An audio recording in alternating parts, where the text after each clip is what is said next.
Hello everyone, and welcome to my channel General Hospital Official. I hope everyone is having a wonderful day. Before we begin, please hit the subscribe button and give this video a thumbs up. Dante is sent on leave, Rick threatens court, and Cody tells Anna a secret. Portia and Curtis went out to supper at the Port Charles Grill, and she inquired about his next plans. Curtis indicated that he needed a stronger relationship in Washington than Drew. He claimed Nina was working on it. Until then, he had urged them to plan a beach trip. Curtis revealed that he was considering a location in Bermuda to serve as Aurora Resort's initial location. Ava and Rick met across the restaurant, and she thanked him for representing her pro gratis, but he said that he wasn't. She assumed she didn't have to when he ceased harassing her every day for money. Why? Because we kissed. He smirked. Rick stated that he was attracted to her, but it was business. He wanted to talk about the kiss, but she stated it was as if it never happened and that there was unlikely to be another. Never, ever? Rick asked. Ava replied they'd see what was on the table once she had her daughter back. Laura and Lulu drank coffee and caught up. Lulu told her mother that Dante was good to Rocco and a wonderful father. Laura inquired if she still loved him. Lulu stumbled to respond, but acknowledged she planned to tell Dante she still loved him before her slumber. When she awoke, he was grieving for Sam. She mentioned they didn't get along. Laura argued that Lulu was pushing herself away, while Lulu said she was holding herself back. Lulu despised seeing Dante and Rocco in misery and being unable to help.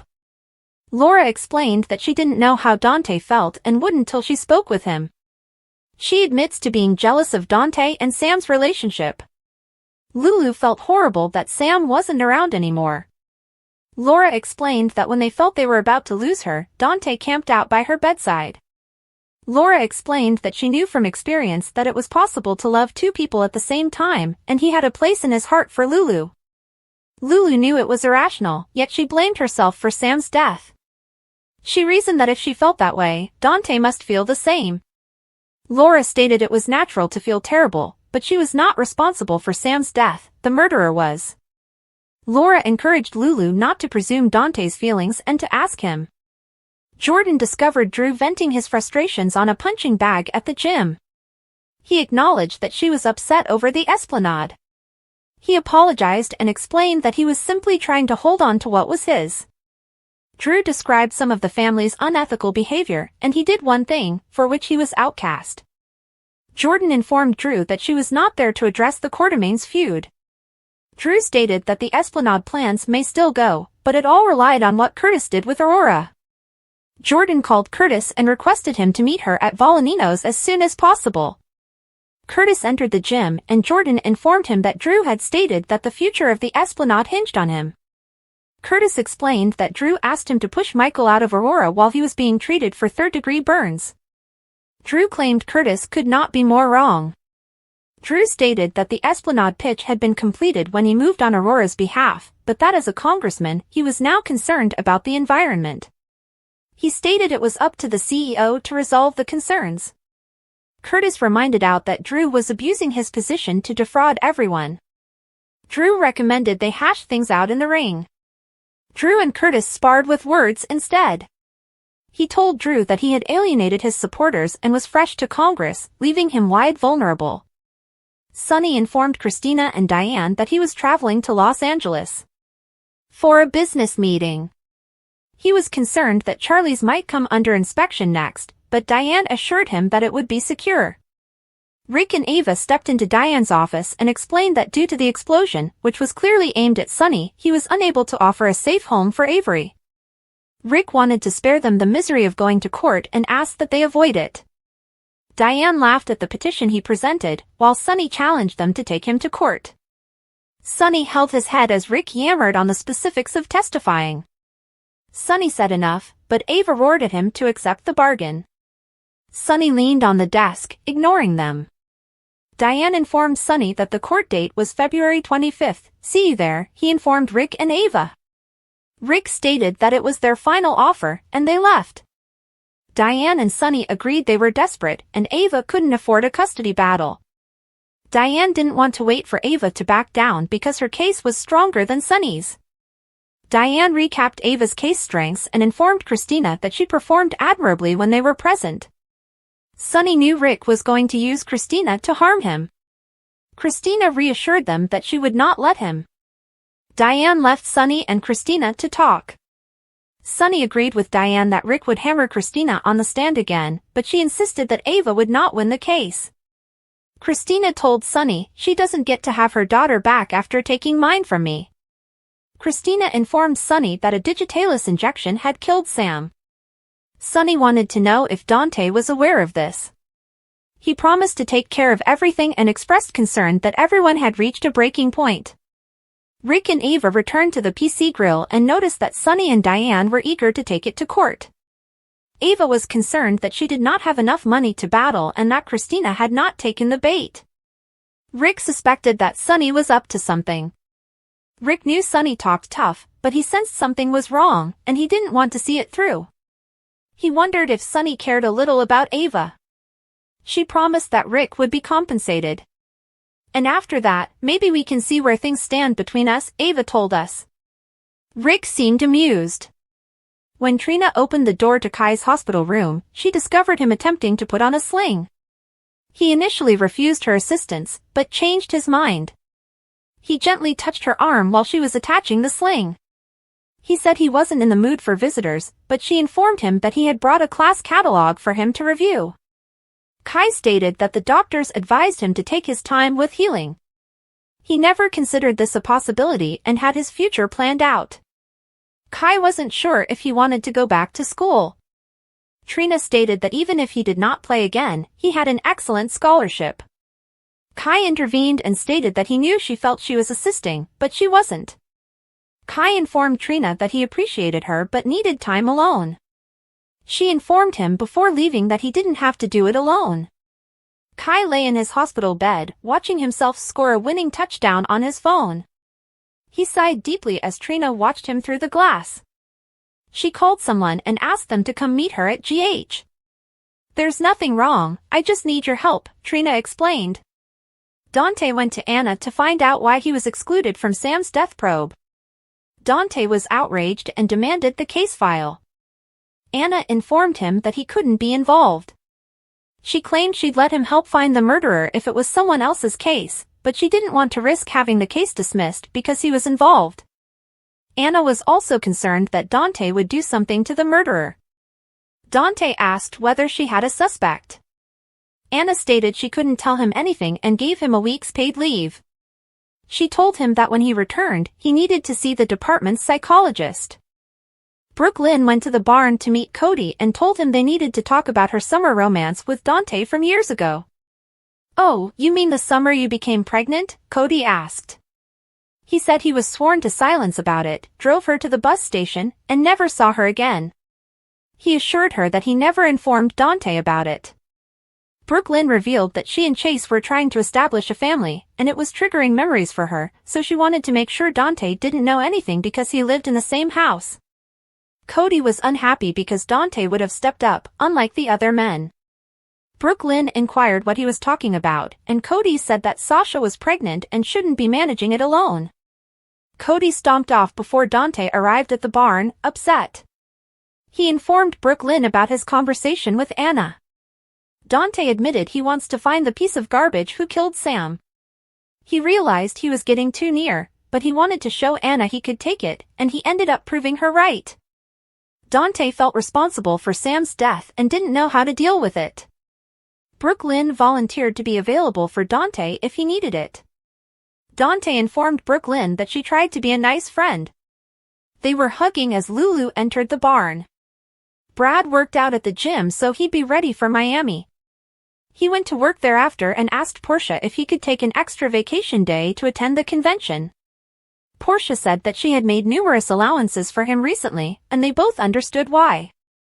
Brad expressed gratitude for her kindness, despite the fact that it was forced upon him. Portia advised him to keep within his bounds and not push his luck. "So, is it a yes?" Brad asked. Portia grudgingly advised him to enjoy his vacation day. Cody went to Anna's and inquired how to reach Max so that he could send a message to Robert. Anna promised to convey his letter, so Cody explained that Sasha was in trouble and that Jason was to blame. Anna inquired for details. Cody wanted to talk to Mac instead, but ended up telling him that Sasha was pregnant and Jason was the father. On the next General Hospital. Jordan says, Isaiah, I hope one day we can put it to the test. Laura informs Lucky of some news while Elizabeth is present in the background. Gio tells Emma he has a horrible feeling. Curtis questions Trina about the urgency of the situation. That's something I'm going to live with for the rest of my life, Alexis sobs to Sonny. Maxie informs Sasha that the more she stonewalls, the more it appears she has something to hide. Nothing could be further from the truth, Lulu tells Dante shakily. General Hospital spoilers, Lois loses Brooklyn as the shocking truth about Gio is revealed. General Hospital spoilers suggest that Gio Palmieri is the son that Brooklyn Quartermain gave up for adoption when she was a teenager. The tale of Joe's parents never made sense, and he now lives in the Quartermain home. He could be Dante Falconeri's son, and Sonny Corinthos may be aware of this, which would explain why he has provided financial support for Gio as his grandson. There have been numerous clues that Lois Cerullo was aware of this the entire time and is keeping the truth hidden. When the truth about Gio is revealed, Brooklyn is sure to feel betrayed. How will she react to her mother's secret and lies? General Hospital spoilers, Brooklyn Quartermain is shocked by the revelation of Gio Palmieri's parentage. Brooklyn is bound to be shocked to learn that Gio is the son she gave up for adoption, but she will be furious to learn that her mother, Lois, knew all along and kept the truth hidden.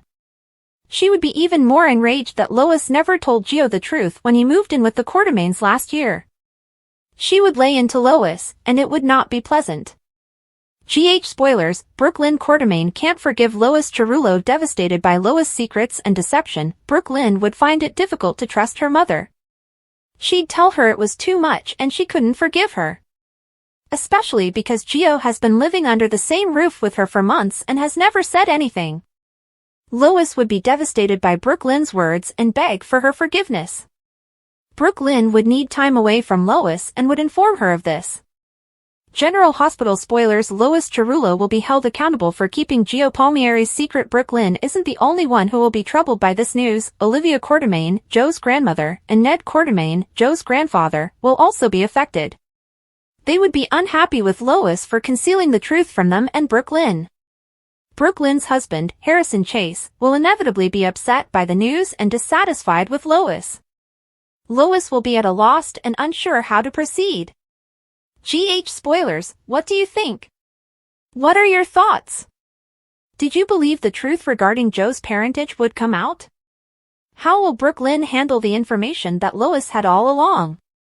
How will Lois deal with Brooklyn's rejection? GIOMG.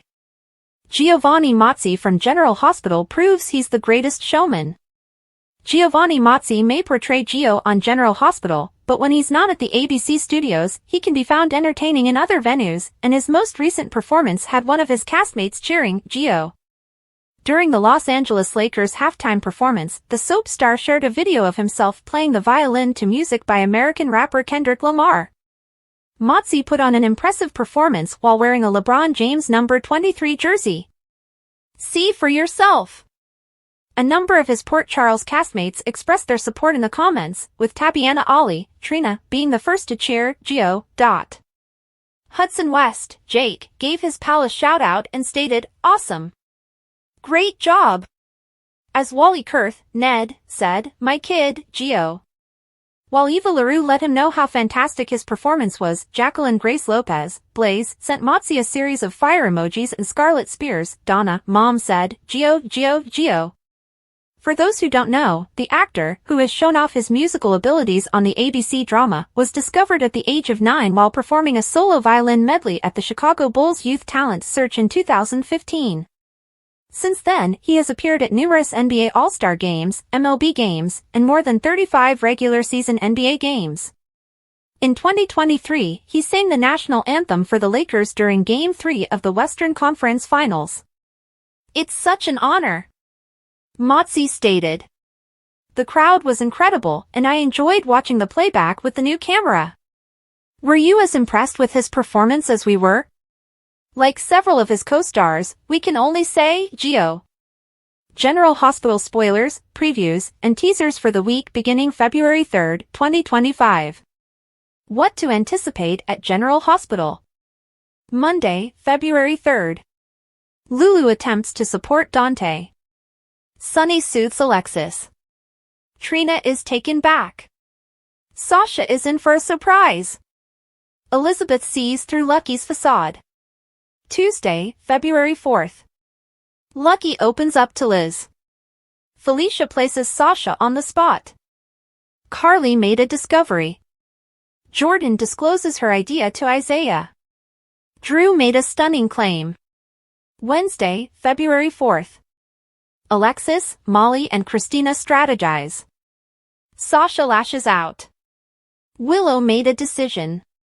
Lucas gives Carly his 2 cents. Tracy is furious. Thursday, February 6th. Dante pleads. Rocco hears something he shouldn't. Lois seeks out Martin. Portia checks in with Brad. Nina makes a surprise move. Friday, February 7th, 2025. Nina attempts to build an alliance. Sonny receives medical news. Lulu had a stressful confrontation. Laura warns Drew. Jordan briefed Anna. General Hospital Stephen A. Smith, Brick, has a good chance of becoming U.S. President in 2028. General Hospital spoilers reveal that viewers have grown to admire tough man fixer Brick on the ABC soap set in the fictional town of Port Charles, New York. Brick was introduced when town mobster Sonny Corinthos sought a number 2 man following Jason Morgan's death. Burton quit the network after it imposed COVID vaccinations for all employees, and Smith now works as a sports broadcaster on the network's ESPN channel. However, he has been open in the past year about wanting to broaden and advance his career, which led to his daytime appearance, a new book, and whispers of political ambitions. Another actor for president? Smith appears on GH on occasion, since Jason has returned from the dead and is once again providing Sonny with assassin services. Brick was on the show last week, and he was chem-tested with various girls.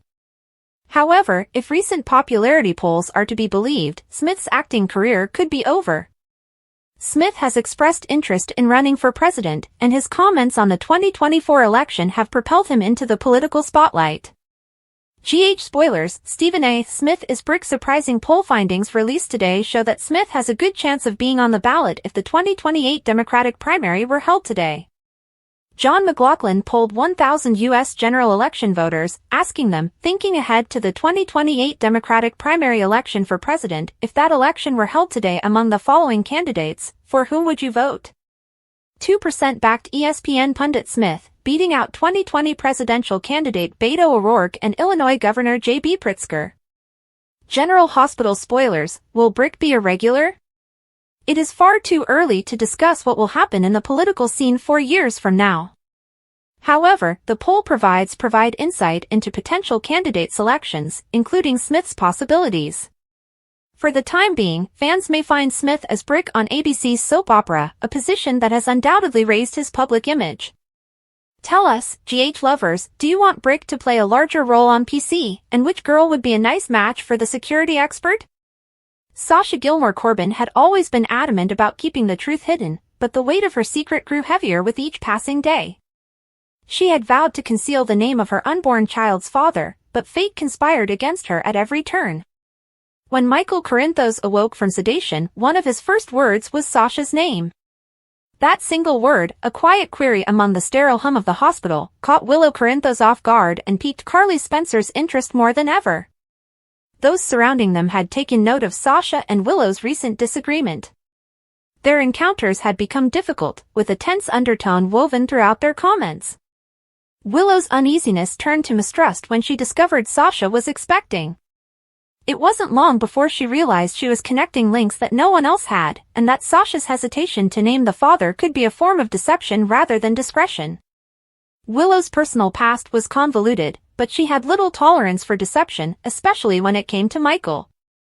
Willow, determined to find out the truth, conducted her own discreet investigation, piecing together minor evidence, monitoring Sasha's every move, and noting how she tensed whenever Michael's name was mentioned.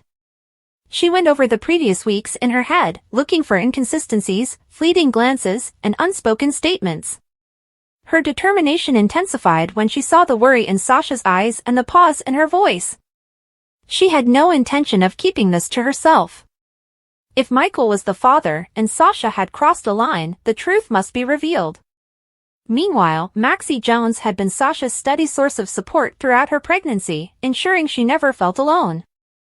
True to tradition, Maxie organized an elaborate baby shower, which was full with laughter and happiness. She wanted Sasha to feel cherished, to bathe in the joy of approaching parenthood without any shadows cast over her. But shadows had a habit of sneaking in uninvited. As visitors arrived, bearing carefully chosen gifts and well wishes, the atmosphere was pleasant, full of the promise of new beginnings.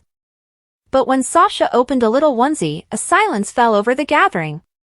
The unexpected tension was caused by Willow, who stood at the door with fire in her eyes. The air became dense with expectancy as she took slow, deliberate steps forward. "Are you going to tell them?" Willow's tone was steady but sharp. The tension in the room was palpable, with guests exchanging nervous glances. Sasha stiffened, her fingers grabbing the delicate cloth on her lap.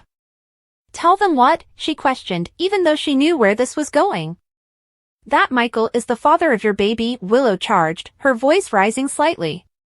The visitors let out gasps, their gazes drawn to the two women. Sasha felt the world shift beneath her, and her carefully built defenses trembled. But she had planned for this time, anticipating the potential of a clash.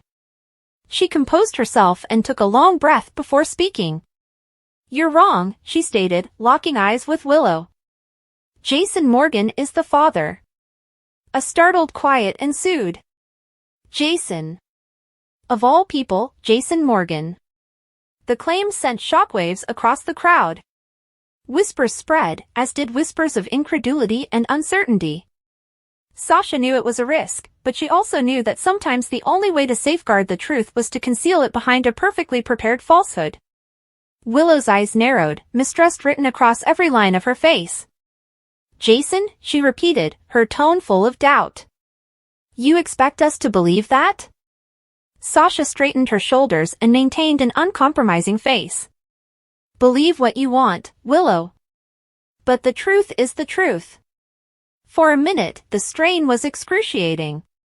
The crowd then began to mumble, shifting uncertainly, as if debating whether to trust the story or keep pressing for information. Willow wasn't convinced. If anything, Sasha's deflection fueled her determination to uncover the true tale. As the baby shower concluded in a haze of discomfort, Sasha realized she had only bought herself time, not a resolution. The truth would ultimately come out. Secrets have a way of unraveling no matter how firmly they were tied. And with Willow watching her every move, it was just a matter of time before everything fell apart. The conflict had far-reaching consequences in Port Charles.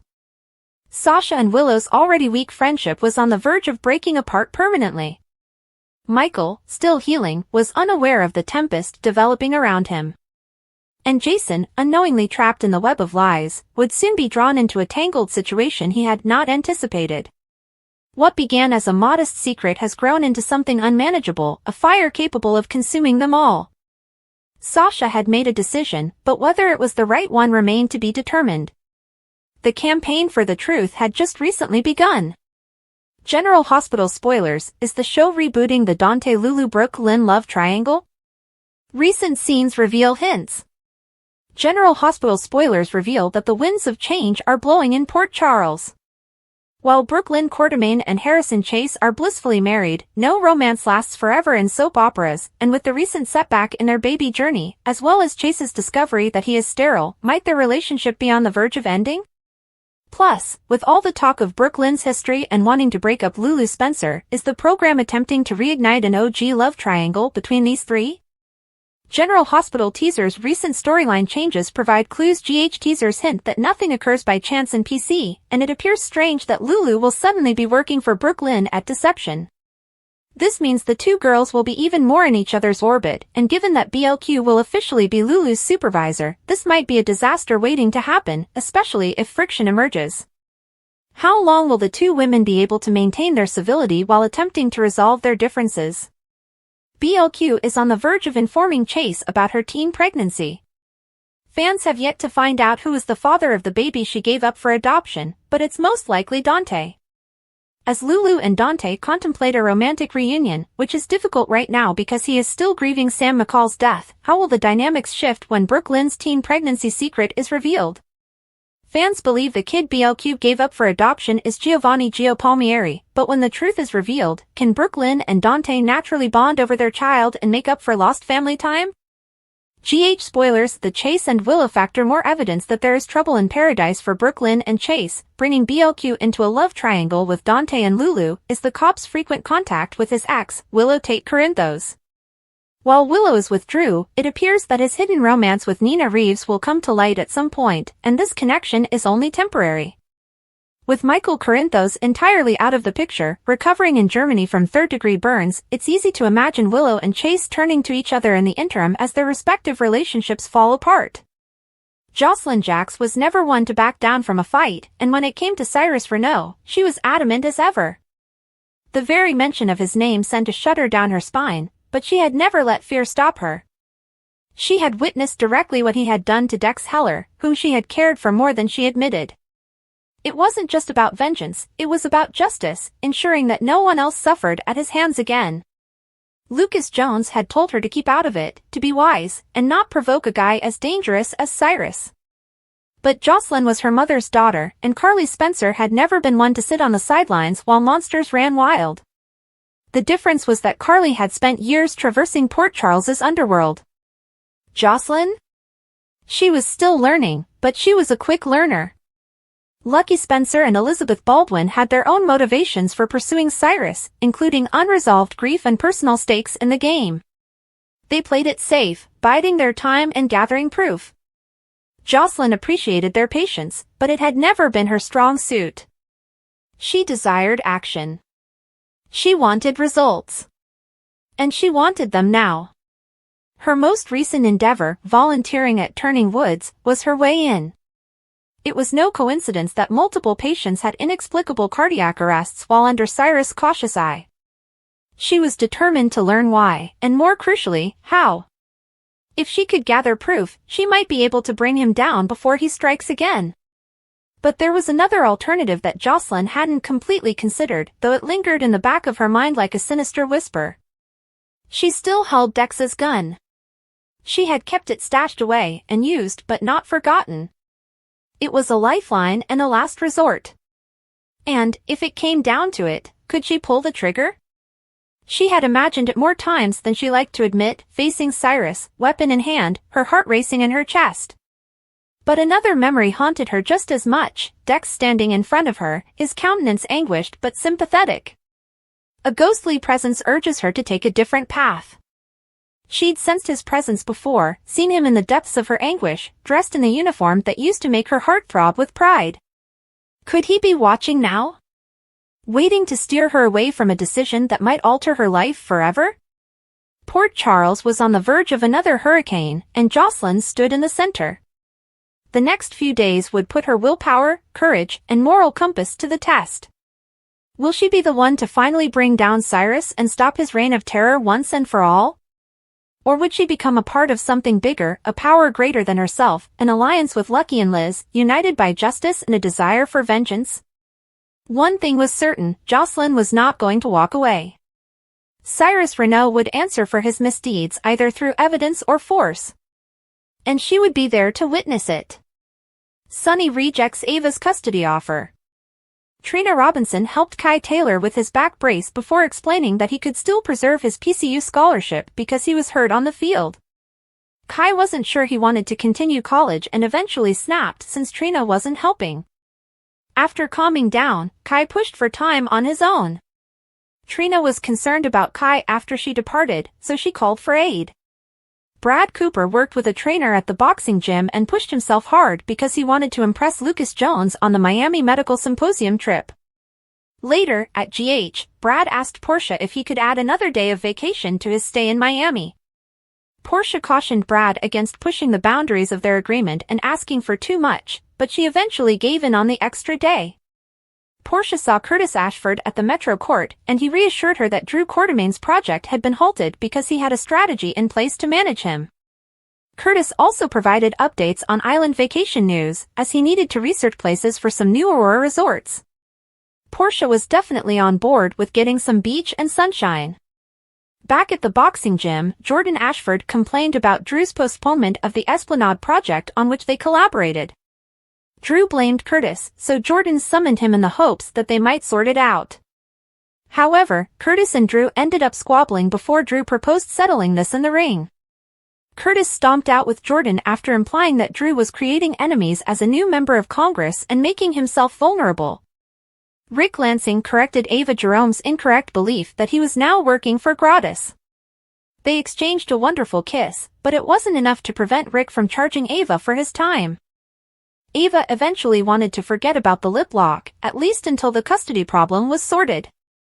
However, Ava did leave the door open to watch what happened to Rick later. Sonny Corinthos met with Diane Miller in her office and was assured that she would handle any issues that arose with Charlie's Pub after he sold it to Christina Corinthos Davis. Christina was also present when Rick showed up with Ava to make a deal that offered Ava exclusive custody. Diane chuckled since Sonny only had visitation every other weekend and no important holidays with Avery Corinthos. Sonny steadied himself on the desk as he became upset, eventually stating that he would see Ava in court. Christina believed she'd have no trouble testifying on her father's behalf, but Rick told her that she'd have to discuss some difficult topics, such as witnessing Sonny assault Dex Heller and her window falling. After Rick and Ava left, Diane warned of the case's difficulties, citing the fact that the penthouse fire was deliberately set, which was public knowledge. Christina's eyewitness account of Sonny's assault on Dex may possibly be problematic. Sonny recognized Ava's financial difficulties and felt Rick was merely assisting her in retaliation. Nonetheless, Christina was emphatic that they could not let Ava gain custody of Avery. Christina also spoke with Sonny privately about Sam McCall's deliberate digitalis overdose. Christina was concerned about Dante Falconeri, but Sonny did not want her to worry and promised to take care of him. When Rick returned, he told Ava that he suspected something was wrong with Sonny. It prompted Rick to speculate on why Sonny might be wavering in this custody battle. Meanwhile, Laura Collins met with Lulu Spencer and persuaded her to talk about her lingering feelings for Dante and the remorse she felt over Sam's death. Laura urged Lulu to confide in Dante next, as Dante was raging at Anna Devane in her office. Anna insisted on keeping Dante out of Sam's murder inquiry, even though she acknowledged there was a person of interest.